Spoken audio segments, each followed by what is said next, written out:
Bismillahirrahmanirrahim. Alhamdulillahirabbil alamin. Amma ba'du. Puji syukur kehadirat Allah Subhanahu wa taala yang telah memberikan kita karunia kesehatan walaupun dalam kondisi corona seperti ini. Dan saya sampaikan terima kasih kepada Bapak Dr. Andes Ahmad Baihaqi M.Hum, yaitu selaku dosen metodologi penelitian pendidikan. Di sini saya akan sedikit memaparkan tentang proposal penelitian yang berjudul Pengaruh Pendidikan Agama Islam terhadap Motivasi Sholat Berjamaah Siswa Kelas 1 di MTS Al-Hasanah.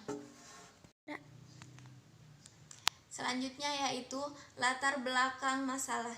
Pendidikan bagi kehidupan manusia merupakan kebutuhan mutlak yang harus dipenuhi sepanjang hayat.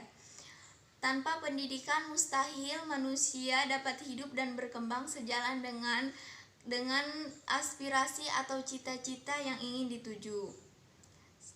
Yaitu pengertian pendidikan agama Islam itu sendiri adalah pendidikan dengan melalui ajaran-ajaran agama Islam yaitu berupa bimbingan dan asuhan terhadap anak-anak didik, serta menjadikan ajaran agama Islam itu sebagai pandangan atau jalan hidupnya.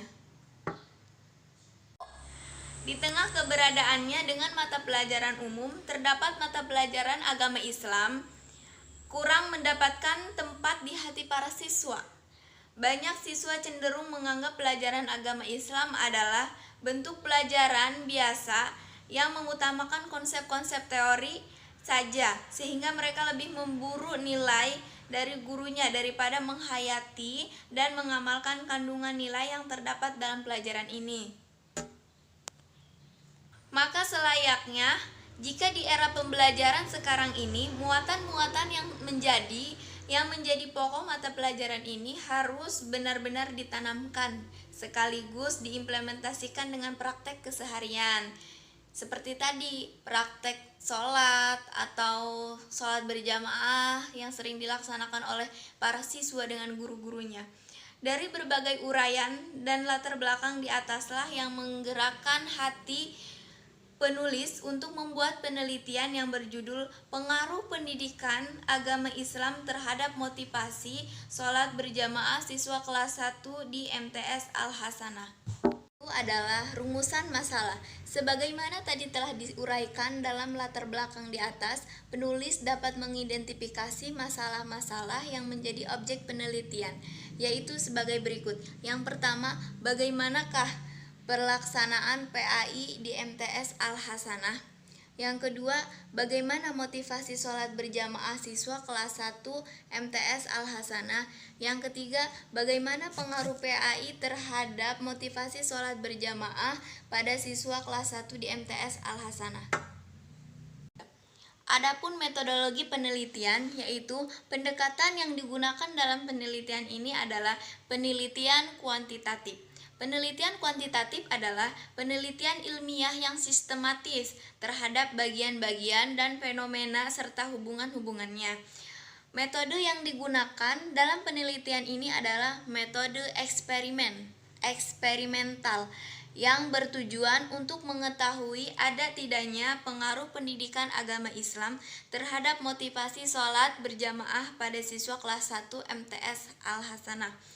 Adapun teknik analisis yang digunakan yaitu uji statistik, korelasi person, produk, momen. Selanjutnya yaitu poin yang populasi dan sampel. Populasi adalah keseluruhan subjek penelitian menurut S. Margono 2003 halaman 135. Adapun yang menjadi populasi dalam penelitian ini adalah seluruh siswa MTS Al-Hasanah Sajira menurut keterangan dari pihak sekolah yaitu berjumlah 174. Jadi siswanya itu berjumlah 174. Selanjutnya lagi yaitu sampel. Sampel untuk menentukan jumlah sampelnya penulis berpedoman pada kaidah yang dikemukakan oleh Ari Kunto, yaitu apabila subjeknya kurang dari 100, lebih baik diambil semua sehingga penelitiannya merupakan penelitian populasi. Jadi Berdasarkan hal itu, maka penulis mengambil sampel sebanyak 15% dari jumlah populasi dari 174 siswa. Sehingga yang akan menjadi sampelnya adalah 26,1 tetapi dibulatkan menjadi 26 orang siswa yang akan menjadi responden dalam penelitian ini. Bagian F yaitu instrumen penelitian. Instrumen dalam penelitian ini disusun berdasarkan pada kajian teoritis yang telah dipaparkan. Jumlah instrumen yang dibuat sebanyak 2 buah.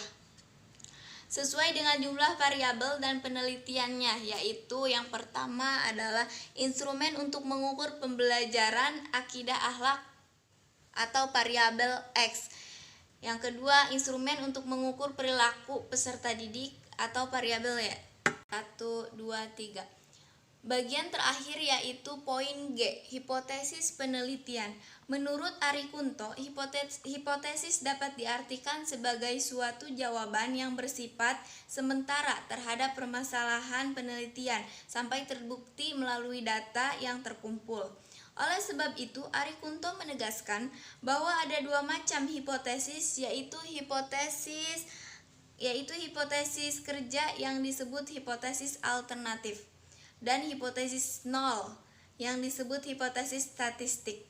Dengan demikian, dalam penelitian ini penulis mengajukan hipotesis sebagai berikut. Yang pertama, HA, terdapat pengaruh yang positif pendidikan agama Islam, terdapat motivasi sholat berjamaah pada siswa.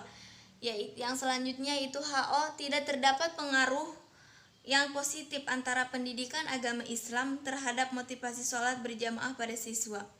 Oke, terima kasih. 3. Ibadah sholat berjamaah memang merupakan bentuk ibadah yang syarat dan kental dengan nilai-nilai kebersamaan. Kita akan mendapatkan sebuah gambaran ketika setiap siswa terkait dan sekaligus sadar menjalankan kebiasaan ibadah ini sebagai rutinitas yang selalu mereka kerjakan. Misalnya sebelum pulang sekolah, siswa itu diharuskan sholat berjamaah dulu terlebih dahulu, karena supaya setelah pulang dari sekolah anak-anak sudah melaksanakan sholat duhur secara berjamaah dengan